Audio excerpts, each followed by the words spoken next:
ফুল ফুটুক আর নাই ফুটুক, বসন্তের কোকিল কিন্তু ডাকতে শুরু করেছে।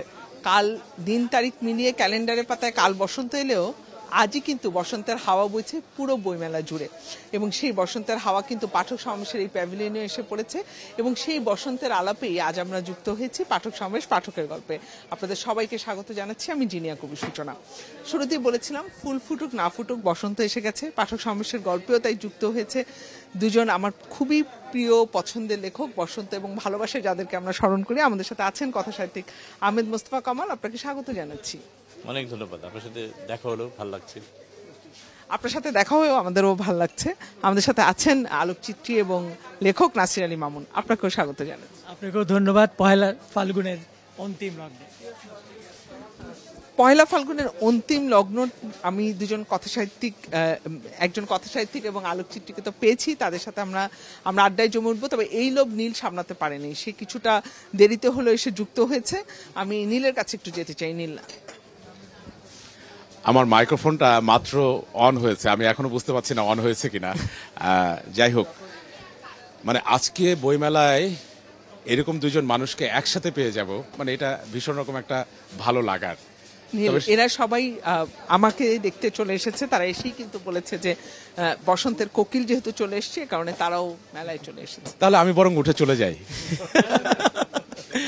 আচ্ছা, প্রথমে আপনার, যেহেতু আমার পাশে নাসির আলী মামুন আছে, এই যে পুরস্কারটা 21শে পদক, এই যে অনুভূতি, হ্যাঁ, এই যে প্রাপ্তি, এই প্রাপ্তিটা আসলে অনুভূতির কোন জায়গাটায় আঘাত করে এবং কতটা অনুপ্রেরণা যোগায়?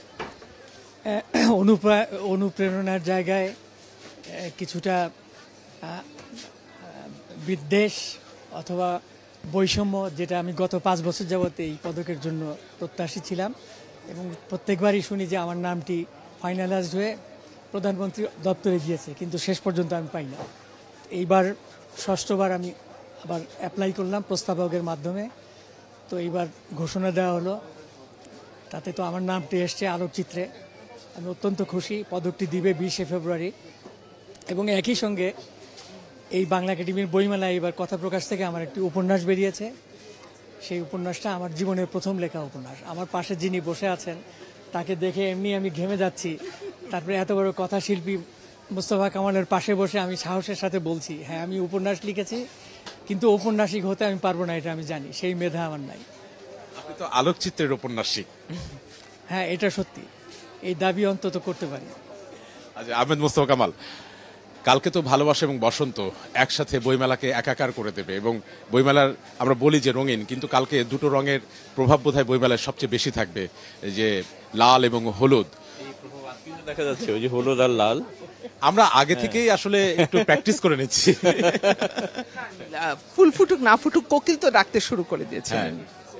আচ্ছা, এই যে বইমেলা যখন এত রং, হ্যাঁ, সেই দিনের বইমেলাগুলো আসলে, বইমেলা তো প্রতিদিনই রং ছড়ায়, কিন্তু 14 তারিখটা আসলে আমরা বলতে চাই 14 তারিখ এবং 21 তারিখ একদিন লাল এবং হলুদ, এবং একদিন হচ্ছে কালো। আপনার এই 2 দিনের আবেগটা আসলে জানতে চাই। আমি সত্যি কথা বলি যে এই 2 দিন কিংবা বিশেষ দিনগুলোতে আমি বইমেলায় এখন আর আসি না। তার কারণ হলো যে ভিড়টা এত দূর থেকে শুরু হয় যে ঢুকতে ঢুকতে আমার কয়েক ঘন্টা সময় লেগে যায়, এটা আর সহ্য হয় না।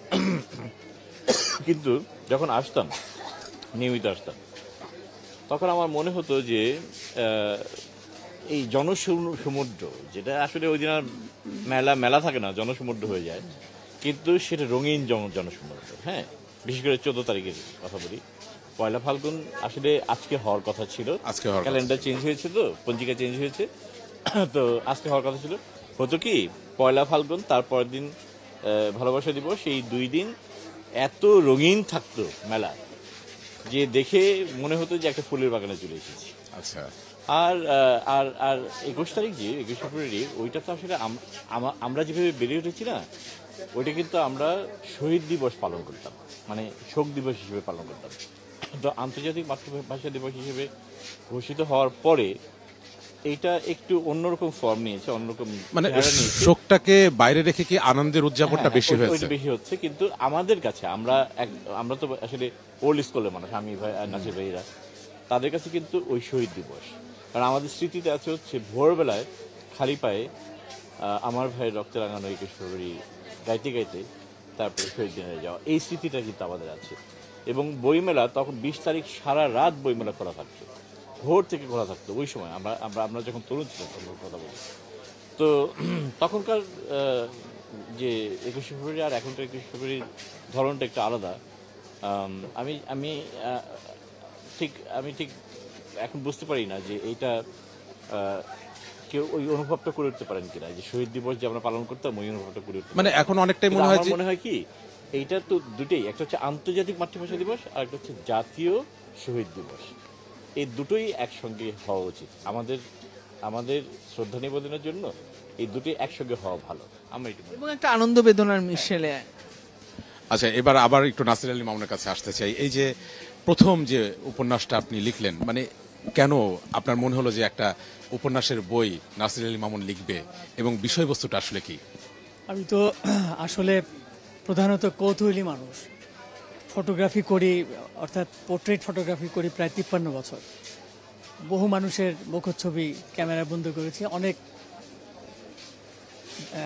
বিখ্যাত মানুষদের, সৃজনশীল মানুষদের ছবি এখন পর্যন্ত তোলা হয়নি, কারণ প্রত্যেক বছরই নতুন প্রজন্ম, সৃষ্টিশীল প্রজন্ম তৈরি হচ্ছে। কিন্তু লেখালেখি কেন? যেটা আমার মনে হয়েছে যে ফটোগ্রাফিতে বা পোর্ট্রেট ফটোগ্রাফিতে যেটা আমি করতে পারিনি, কলম দিয়ে এই ফিকশন বা কথাশিল্পী হিসাবে আমার মনে হয় সেই কাজটি করা সম্ভব। এইটা শুধু একটি না, আমি আরও 2টি উপন্যাস লিখেছি যা ঈদ সংখ্যা ইত্তেফাকে ছাপা হয়েছে, কিন্তু প্রকাশিত বই এইবারই আমার প্রথম উপন্যাস। আর অন্যান্য বিষয়ে আমি লেখালেখি অনেক আগে থেকে করতাম, বিশেষ করে ইন্টারভিউ আমার জন্য খুবই অত্যন্ত ইন্টারেস্টিং ইন্টারভিউ। যে যাদের আত্মজীবনী বেরিয়েছে বা জীবনী গ্রন্থ বেরিয়েছে, যেসব লেখকের, সাহিত্যিকদের, শিল্পীদের, তাদের এমন সব প্রশ্ন আমি করতাম যেটা তাদের আত্মজীবনীতে নেই বা জীবনীতে নেই। তো ওই প্রসঙ্গগুলো পাঠক খুব পছন্দ করতো এবং আমার ইন্টারভিউর ধরনটা হলো প্রশ্ন করার মাঝখান থেকে আমি শুরু করি, শুরুর থেকে না। এইরকম করে একটা পর্যায়ে গিয়ে একটা শব্দ আমি বলি, ছেঁড়াবেড়া করে ফেলি এবং তাকে ওই ইন্টারভিউ করে আমি প্রায় অধিকার করে ফেলি। এইটা কেন যেন আমার মনে হয়েছে, তাতে আমি দেখেছি যে তার কাছ থেকে আমি অনেক নতুন কথা, নতুন কাহিনী, নতুন ঘটনা পাঠকদের জন্য আমি পরিবেশন করতে পেরেছি। আমার ইন্টারভিউর বইও আছে 6টি। এই যে কলমের সাথে যে ভালোবাসা তৈরি হয়েছে, এর ফলে কি ক্যামেরার প্রতি ভালোবাসা কি কমেছে? ক্যামেরা কি কম সময় পাচ্ছে? না, ক্যামেরা আসলে একটু কম সময় পাচ্ছে, পেলেও ক্যামেরার প্রতি যে আমার এক ধরনের যে এই যে ভালোবাসা, সেটা কিন্তু আমি প্রত্যাহার করি নাই। কাজেই প্রথম ভালোবাসা তো অবশ্যই আমার ক্যামেরা, সে আমার অত্যন্ত নিকটতম বন্ধু। আর তারপরে এই যে কলম, এটিও কিন্তু এক ধরনের ফটোগ্রাফির কাছাকাছি। আলো ছায়া দিয়ে আমরা লিখি, কিন্তু আসলে শুধু ছবি তুলি না। ওই এক একটি ছবির মধ্যে যদি সেটি সার্থক ছবি হয়, সৃষ্টিশীল ছবি হয় পোর্ট্রেট ফটোগ্রাফিতে, তার মধ্যে কিন্তু অনেক বাক্য রচনা থাকে। আর যে কলম দিয়ে লিখি সেটা তো এক ধরনের সৃষ্টিশীল লেখাই। কাজে দুইটার মধ্যে কিন্তু এক ধরনের মিল আছে, তফাৎ নাই। দারুণ। নীল, আমি একটু আহমেদ মোস্তফা কামালের কাছে যেতে চাই। আপনি বলছিলেন নীলের প্রশ্নের উত্তরে যে বিশেষ দিনগুলোতে আপনি আসেন না, কিন্তু এমন কি মনে হয় যে আপনি যখন আসেন আপনার লেখা জুড়ে বা তরুণীদের যে পাঠকদের যে আনাগোনা বা সেই ভালোবাসাটা বা বসন্ত, আপনি যেদিনই মেলায় আসেন সেদিনই বসন্ত অনুভূতি হয় কিনা? যেমন আজকে আজকে তো বসন্ত, আপনাকে দেখে বোঝা যাচ্ছে, নীলকে দেখে বোঝা যাচ্ছে যে আজকে আমাকে দেখে বেশি বেশি বসন্ত তো সব দিনই থাকে আসলে। যদি আপনার মন ওরকম হয় তাহলে বসন্ত প্রতিদিনই পাওয়া যাবে। হ্যাঁ, অন্তত এইটুকু আমরা কামনা করি যে এমন কোনো ঘটনা না ঘটুক যেন আমাদের বসন্তের অনুভূতিটা হারিয়ে যায়, এরকম ঘটনা যেন না ঘটে। হ্যাঁ, নইলে বইমেলা সবসময় উৎসবের জায়গা, ওই বিশেষ একদিনে না, সারা মাসই আসলে উৎসবের।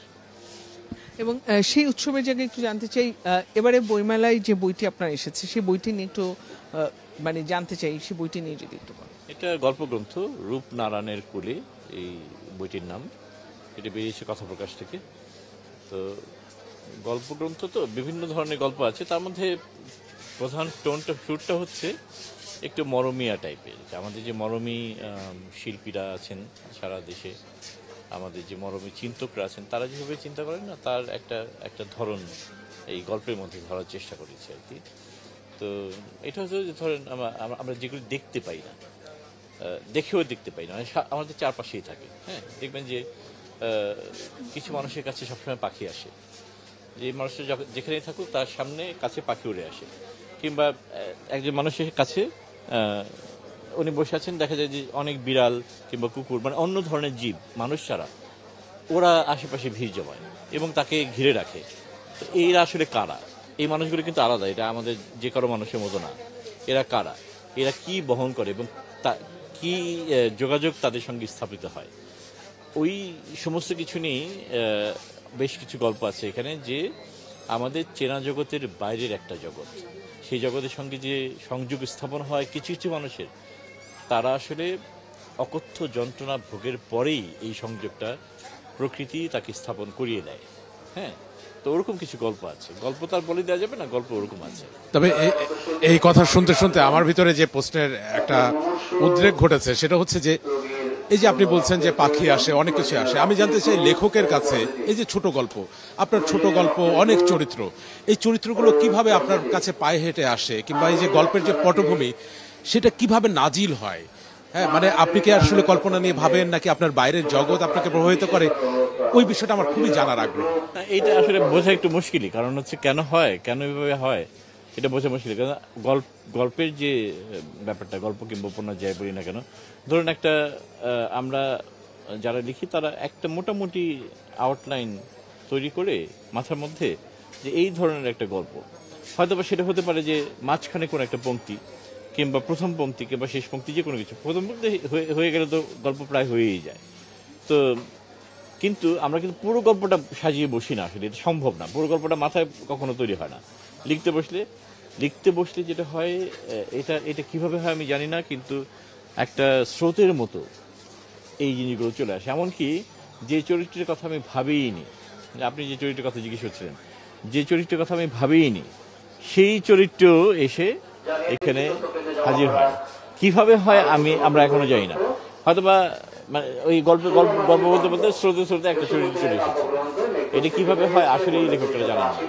লেখার সময় সৃষ্টির মুহূর্ত এটা মনে রাখা খুব কঠিন, কারণ আমরা পরে যখন বেরিয়ে আসি লেখার টেবিল থেকে, যখন আমরা সরে আসি, তখন আমরা যে কোনো 10 জনের মতোই সাধারণ মানুষ।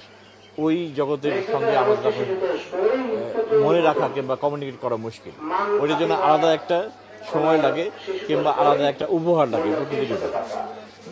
দারুণ, মানে এই বিষয়টা মাঝে মাঝে আমার যে এই যে এত এত গল্প, আহমেদ মোস্তফা কামালের কথা যদি বলি, এই যে যেমন আমার সামনে কিন্তু বই আছে এবং সেই গল্প সংগ্রহের কিন্তু সমগ্র বেরিয়েছে পাঠক সমাবেশ থেকে, এবং নীল গল্প দুটোই আছে, কিন্তু আমার সংগ্রহ আছে, দুটো আমার সংগ্রহ আছে, কিন্তু এখানে কত গল্প আছে, এত গল্প আসলে কোথা থেকে আসছে? মানে এই উৎসের খোঁজ যদি আমি পেতাম তাহলে নিশ্চয়ই আগামী বইমেলায় আমিও আহমেদ মোস্তফা কামাল হয়ে উঠতাম। কিন্তু সে গল্প সংগ্রহ, এই যে দুটি গল্প সংগ্রহ, এই দুটি বিষয় একটু জানতে, গল্প সংগ্রহ দুটির বিষয় একটু জানতে। গল্প সংগ্রহ তো এই 2 খণ্ড, আমার যে 2 খণ্ডের গল্প সংগ্রহ, এটা তো 2টা, আমার মোট এর আগে এই সংগ্রহের আগে 11টা বই বেরিয়েছে গল্পের, সেখানে 95টা গল্প ছিল, 11টা বই 95টা গল্প ছিল, সব কয়টা গল্প এর মধ্যে যুক্ত হয়েছে। হ্যাঁ, তার মানে আমার লেখালেখির প্রথম থেকে শুরু করে 2019 পর্যন্ত যে বইগুলো বেরিয়েছে গল্পের এবং যে গল্পগুলো লেখা হয়েছে, সংখ্যাটা 95, সেই 95টা বই সংগ্রহ নিচ্ছে। দুটি বইয়ের প্রচ্ছদের একটি রং নীল আর একটি রং সবুজ, এটা কি এই কারণে নীল বই যে প্রচ্ছদটা সেটার মধ্যে বেদনার গল্প বেশি, আর সবুজ বইয়ের যে প্রচ্ছদটা সেটাতে ভালোবাসার গল্প বেশি? এইটা কিন্তু আমার না, মানে প্রচ্ছদটা কিন্তু আমার না, প্রচ্ছদটা হচ্ছে যিনি শিল্পী এটা করেছেন, সোহেল, আনিসুজ্জামান সোহেল, এইটা তার কল্পনা। অর্থাৎ তিনি কমিউনিকেট করেছেন গল্পের সঙ্গে এইভাবে যে এই গল্পগুলো বেদনার, ওই গল্পগুলো আনন্দের, এইভাবে কোনোভাবে, কিন্তু আসলে তা না। গল্প মধ্যে, সব গল্পের মধ্যেই, মানে দুটো বইয়ের মধ্যেই গল্প, আনন্দ, বেদনা, গ্লানি, এই সমস্ত কিছুই আছে। হ্যাঁ, সুখ আছে, দুঃখ আছে, সবই আছে। তো তার কল্পনায় যেটা ধরা পড়েছে তিনি সেটা হাজির করেছেন। তিনিও শিল্পী, অর্থাৎ তার কল্পনায় একভাবে ধরা পড়বে, অথবা তিনি এইভাবে প্রেজেন্ট করতে চেয়েছেন। আসলে মাঝে মাঝে যখন মাইকিং হয় তখন আসলে কেউ কারো কথা শুনি না, হ্যাঁ, খালি দেখি যে মুখ নাড়াচ্ছে। আমরা দেখছি, আমি আর নাসির আলী মামুন দেখছিলাম, আপনিও মুখ নাড়াচ্ছেন, সূচনাও মুখ নাড়াচ্ছেন, কিন্তু কি বলছেন আমরা কিছুই শুনতে পাইনি। আচ্ছা, আমি একটু নাসিলের মামুর কাছে যেতে চাই। আহমেদ মোস্তফা কামালের কাছে তো আসলে শুনলাম, আপনার কাছে জানতে চাই, এই যে কলমের সাথে এখন আপনার একটা দারুণ সখ্যতা তৈরি হয়েছে, গল্পগুলো আসলে কোথা থেকে আসে, গল্প ভাবনাগুলো কোথা থেকে আসে? মানুষের সবচেয়ে শক্তিশালী কুঠুরি হলো তার কল্পনা। সেই কল্পনায় সে নানা চরিত্র তৈরি করে। কিন্তু আহমদ মোস্তফা কামালকে এই প্রশ্ন করেছিলেন, এটা কোনো লেখকের পক্ষে বলা সম্ভবই না যে চরিত্রগুলো কিভাবে আসে, পায়ে হেঁটে আসে না পায়ে হেঁটে আসে না, ওই কল্পনার মহাসড়ক ধরে চরিত্রগুলি আসে। এমনকি ওনারা যখন রাত্রে ঘুমায়, আমার তো মনে হয় যে ঠিক মতো তাদের ঘুম আসতে পারে না, কারণ চরিত্ররা অনুপ্রবেশ করে, অনেক চরিত্ররা আক্রমণ করে, অনেক চরিত্ররা লেখককে গ্রাস করে নিয়ে যেতে চায়। এই যে কল্পনা শক্তি, এটার উপরে ভর করে লেখে।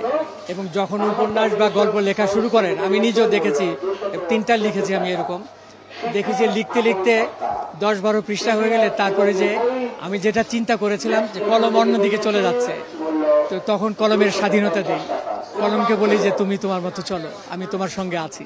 এইরকম একটা অনুভূতি লেখকের তৈরি হয়। আমার মনে হয় যে একই অনুভূতি আহমদ মোস্তফা কামালেরও তৈরি হয়। কাজে এটা কোনোভাবেই বলা যাবে না আপনি কিভাবে শুরু করলেন, কিভাবে শেষ করলেন, লেখক জানে না তো আসলে। দারুণ বলেছেন, কারণ বিষয়গুলো এভাবে ঘটে। আহমেদ মোস্তফা কামাল, আপনার কাছে একটি বিষয় জানতে চাই যে অনেক চরিত্র তো আপনার কলমের নিভে এসেছে, এমন কোন চরিত্র আছে যে চরিত্রের ভেতর থেকে বের হতে আপনাকে আসলে অনেক সময় লেগেছে, অনেক কষ্ট করতে হয়েছে? এরকম চরিত্র অনেক, এরকম চরিত্র অনেক। এটা আমার তো গল্প এবং উপন্যাস দুটোই তো আমার কাজ। যেমন আমি গল্প তো বললাম যে এখানে 95টা গল্প আছে, এবার যেটা বইটা বেরোলে সেখানে আরো 10টা আছে, তো 100 ছাড়িয়ে গেছে গল্প। আর উপন্যাস এ পর্যন্ত হয়েছে 10টা, তো ফলে প্রচুর চরিত্র আমার এখানে এসেছে। কিন্তু এর মধ্যে কিছু কিছু চরিত্র আছে যেগুলিকে আমি খুবই মানে আমি এখন পর্যন্ত ধারণ করে আছি। মানে এমন কিছু চরিত্রের নাম যদি বলেন যে কেন, মানে হ্যাঁ, এটা হলো কি যে অনেক সময় এরকম হয় যে এটা আসলে বললেও হয়তো সবাই বিশ্বাস করবে না, কিন্তু চরিত্র কখনো কখনো লেখককে নিয়ন্ত্রণ করে। হ্যাঁ, লেখক সবসময় যে চরিত্রকে নিয়ন্ত্রণ করতে পারেন তা না। আমি একটা চরিত্র নির্মাণ করছি, আমি চাচ্ছি যে সে এই পথে হাঁটুক, কিন্তু সে বলছে যে আমি এই পথে হাঁটবো না, আমি ওই পথে হাঁটবো, তুমি আমাকে ওই পথে নিয়ে যাও। তো এই কমিউনিকেশনটা হয়। এবং কোনো কোনো চরিত্র আছে যে চরিত্র চলে যাবার পরেও, মানে আমি ধরেন লেখাটা শেষ করে ফেলেছি, বইতেও চলে গেছে, প্রকাশিত হয়ে গেছে, তারপরেও আমাকে বলতে থাকে যে আমার গল্পটা তো শেষ হলো না।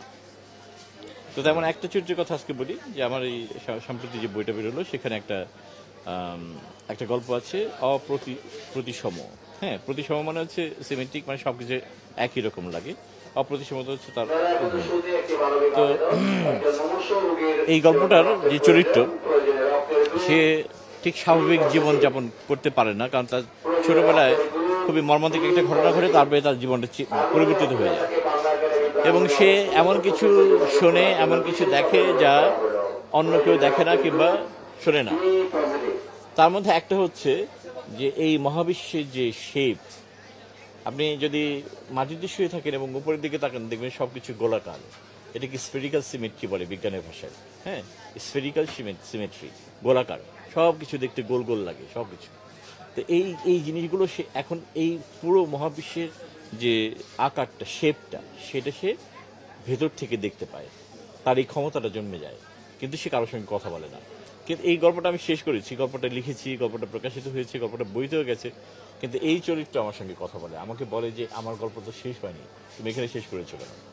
তো ওখান থেকে আমি বেরিয়ে আসতে পারছি না। তোমাদের গল্পটা শেষ হলে একজন পাঠক আসলে তার নাম লিখে অনেকক্ষণ থেকে অপেক্ষা করছে। আহমেদ মোস্তফা কামালের একটি বই আছে পাঠক সমাবেশে, জলের অক্ষরে লেখা। এই বইটি নিয়ে আমরা একসময় কথা বলেছি, সেই বইটির জন্য দাঁড়িয়ে আছে পাঠক। সেই পাঠকও কি আছে? পাঠক আছে, পাঠক এখন অপেক্ষা করছে। যদি তুমি সেই পাঠকের সাথেও কথা বলো। অবশ্যই, আমি একটু পাঠকের কাছে যেতে চাই, পাঠকের সাথে একটু কথা বলতে চাই।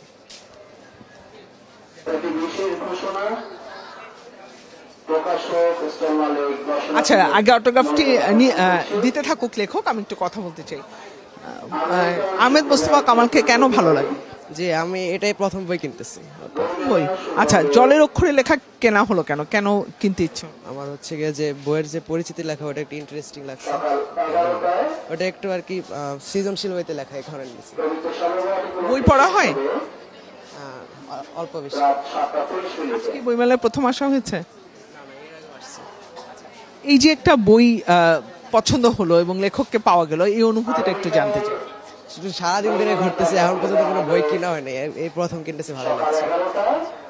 নীল, ভালো লাগছে এবং প্রথম লেখকের বই কিনছে সে, এবং সে যখন লেখককে পেয়ে গেছে তার অনুভূতি তো আসলে অনেক ভালো এবং দারুণ অনুভূতি আসলে।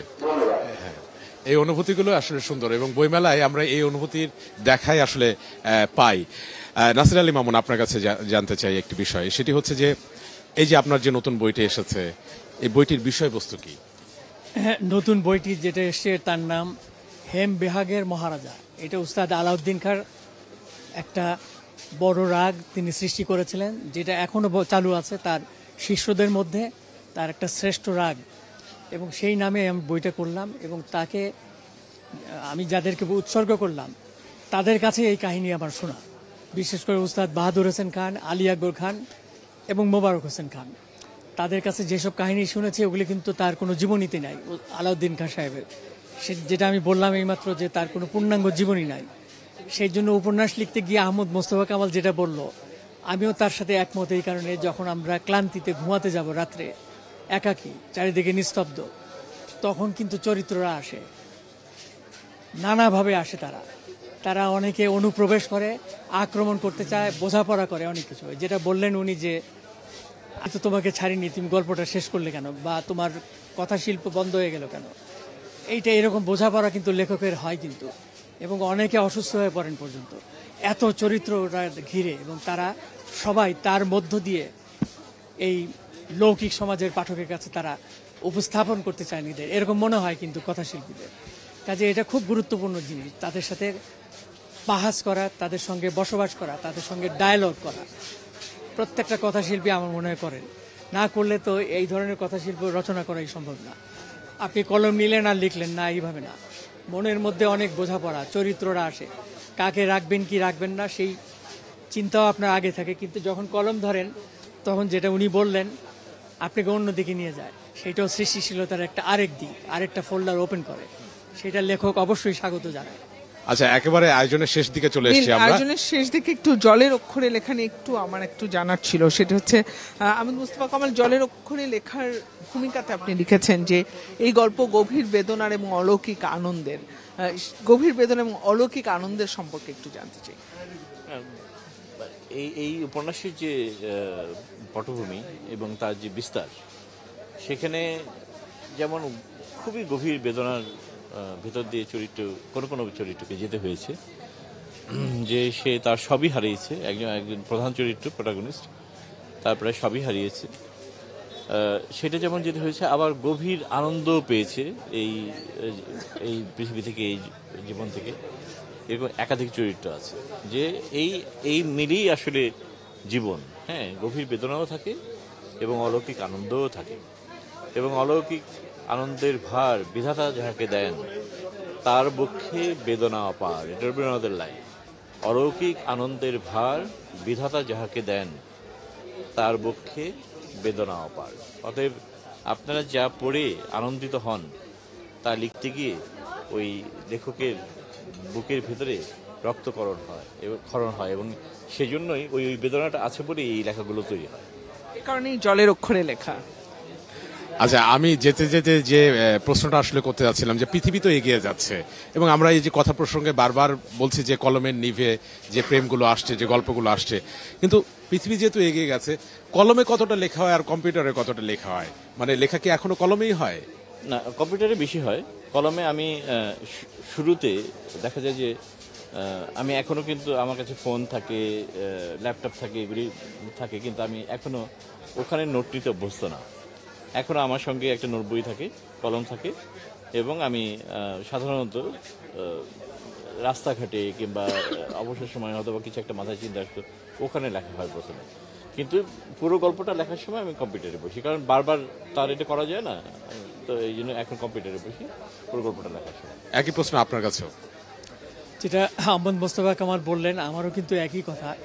আমি সবচেয়ে স্বাধীনতা এবং স্বাচ্ছন্দ্য বোধ করি কলম দিয়ে লেখা, হাত দিয়ে শক্ত করে বা আলতোভাবে, মানে আদরের সাথে, যেন আমার প্রেমিকা সবচেয়ে ঘনিষ্ঠজন তাকে আমি মোলায়েম ভেবে ধরি, মাঝে মাঝে মাঝে ভাবে শক্ত হাতে ধরি, যাতে সে পিছলে ছুটে চলে না যায়।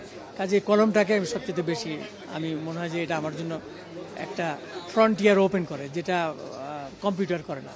কিন্তু নতুন প্রজন্ম তারা কম্পিউটারে লিখতে ভালোবাসে, তারা বলে যে সময় কম লাগে, শ্রম কম লাগে, কিন্তু আমার কলমই আমার সবচেয়ে বেশি আনন্দ। কলমের সঙ্গে আমাদের অভ্যস্ততা আসলে একটা অভ্যস্ততার ব্যাপার। এই প্রজন্ম আসলে কলমেই লেখে না, এই প্রজন্ম কম্পিউটারে লিখে অভ্যস্ত। তাদের আবেগটা কিন্তু ওই কম্পিউটারে আছে, এবং যারা লেখক আমাদের সাথে বসে আছেন তাদের আবেগটা সেই কলমেই আছে।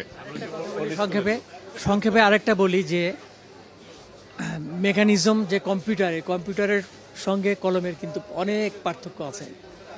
কলম এমন একটা জিনিস যেটা মানুষের শরীরের একটা অংশ, যেটা কম্পিউটারকে আমার মনে হয় না,